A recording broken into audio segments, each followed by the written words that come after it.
মহান বিজয় দিবস উদযাপন উপলক্ষে প্রাইড ফাউন্ডেশন আয়োজনে অনুপ্রেরণামূলক আলোচনা সভা, দোয়া মাহফিল ও সাংস্কৃতিক অনুষ্ঠান অনুষ্ঠিত হয়েছে। সোমবার 16 ডিসেম্বর সকাল 10টায় প্রাইড ফাউন্ডেশন চত্বরে এই আয়োজনটি অনুষ্ঠিত হয়। অনুষ্ঠানে সভাপতিত্ব করেন প্রাইড ফাউন্ডেশনের সভাপতি মোহাম্মদ ইব্রাহিম খলিল। পবিত্র কোরআন তেলাওয়াতের মাধ্যমে শুরু হওয়া এই আয়োজনে পরিচালকের দায়িত্ব পালন করেন প্রাইড ফাউন্ডেশনের নির্বাহী পরিচালক মোহাম্মদ আব্দুর রহমান। অনুষ্ঠানে বিশেষ অতিথি হিসেবে উপস্থিত ছিলেন MR ইন্টারন্যাশনাল স্কুলের প্রধান শিক্ষক সন্দীপ কুমার মল, সহকারী প্রধান শিক্ষক মোহাম্মদ মুজাহিদ এবং প্রাইড ফাউন্ডেশনের একাধিক শিক্ষক শিক্ষিকা।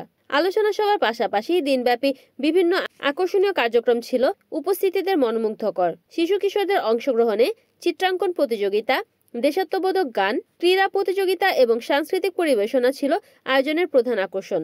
আলোচনা সভা শেষে হাফেজ মোহাম্মদ শরীফুল ইসলামের নেতৃত্বে দেশ ও জাতির কল্যাণ কামনায় মোনাজাত অনুষ্ঠিত হয়। 1800-1900 বছর আগে শশাঙ্ক বলে এক বাঙালি ছিলেন, বুঝা গেছে?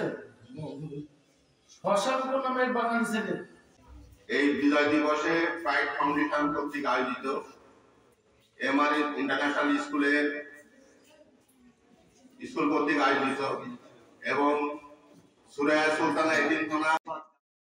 রিপোর্ট করেছেন সাতক্ষীরা প্রতিনিধি আব্দুর রশিদ, NN TV।